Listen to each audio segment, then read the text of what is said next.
আসসালামু আলাইকুম প্রিয় দর্শক। পিলখানা ষড়যন্ত্র নিয়ে অনেক ভিডিও দেখেছেন, দেখছেন, অনেক লেখাও পড়েছেন, চারিদিকে অনেক কথা শুনছেন। তবে আমরা এটি নিয়ে একটি সিরিজ ভিডিও করব, একদম নিখুঁতভাবে সব সত্য তুলে ধরব। এই ষড়যন্ত্রের মোটিভ এবং বাকি ঘটনা প্রবাহ বিস্তারিত দেখাবো আপনাদের। প্রথমে দেখাবো সেদিন কিভাবে অফিসারদের শহীদ করা হয়। আমাদের ডিফেন্স আপডেট বাংলাদেশ চ্যানেলটি রিমুভ করে দেওয়ার ঝুঁকিতে আছে, তাই সেখানে আর কোনো কন্টেন্ট দিচ্ছি না। আপনারা স্ট্রাইডেন্ট ফোর্সেস চ্যানেলটি সাবস্ক্রাইব করুন, এখানেই আমাদের সব আপডেট থাকবে ইনশাল্লাহ।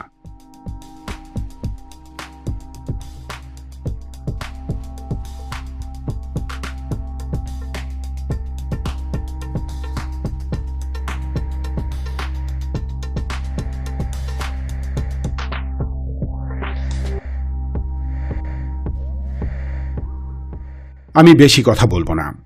প্রথম পর্বে দেখাবো 2009 সালের 25 ফেব্রুয়ারি বিডিআর দরবার হলে সেদিন কি ঘটেছিল। দিনটির হুবহু বর্ণনা দেখাবো।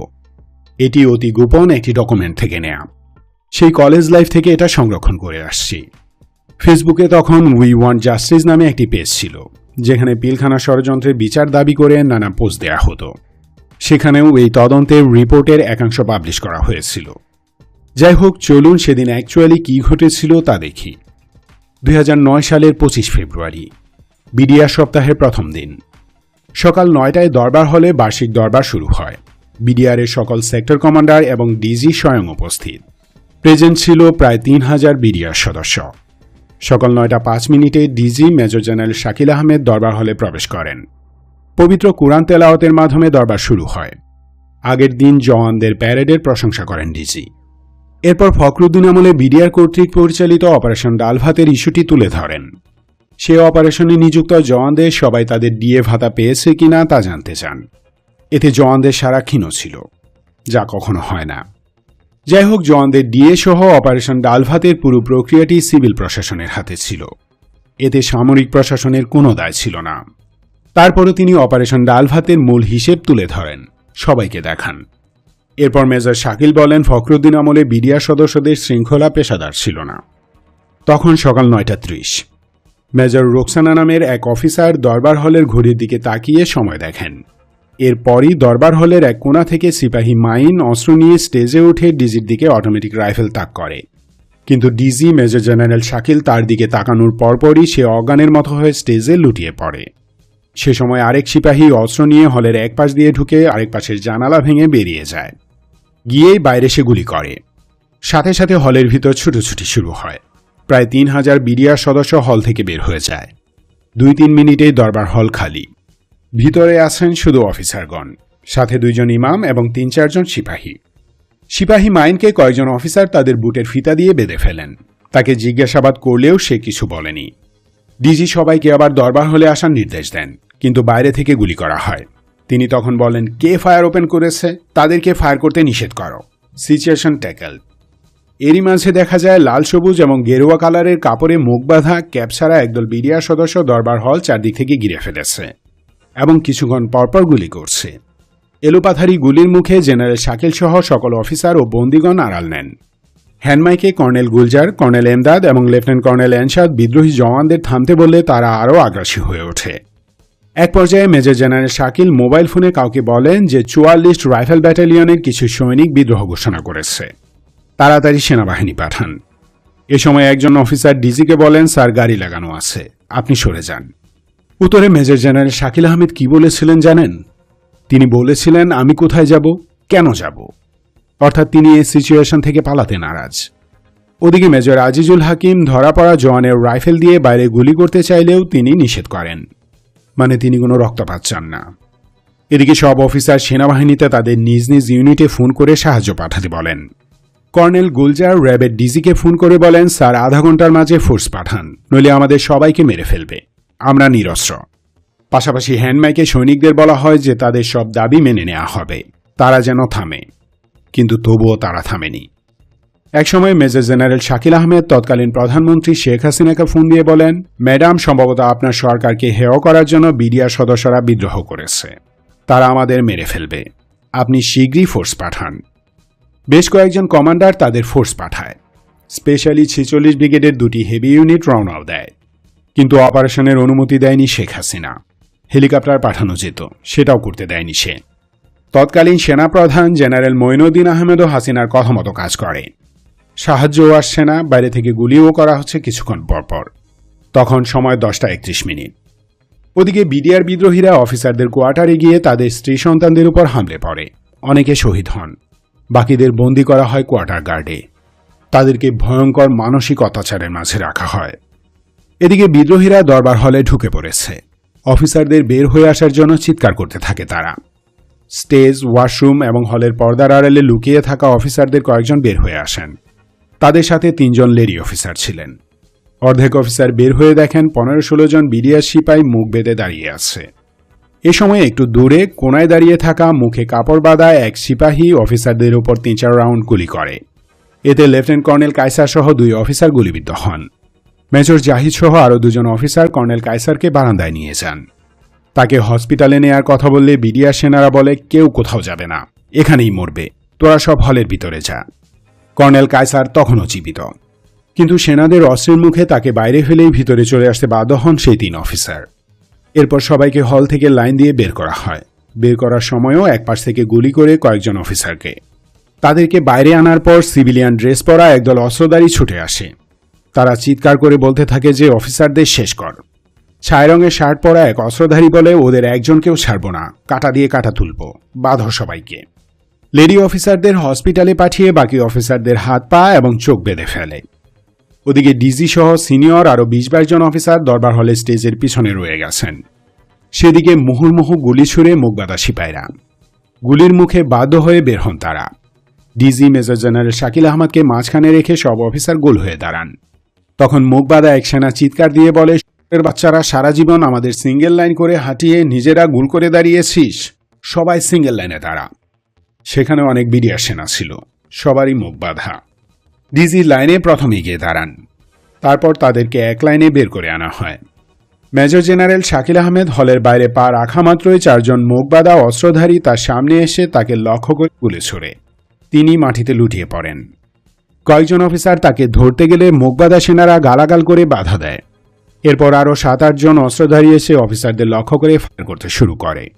এর মাঝে লেফটেন্যান্ট কর্নেল কামরুজ্জামান অনুভব করেন তার পেটে গুলি বা রিকোসেট লেগেছে, তবে তা ভিতরে ঢোকেনি, আঁচড় কেটে বেরিয়ে গেছে। তিনি শুয়ে পড়েন।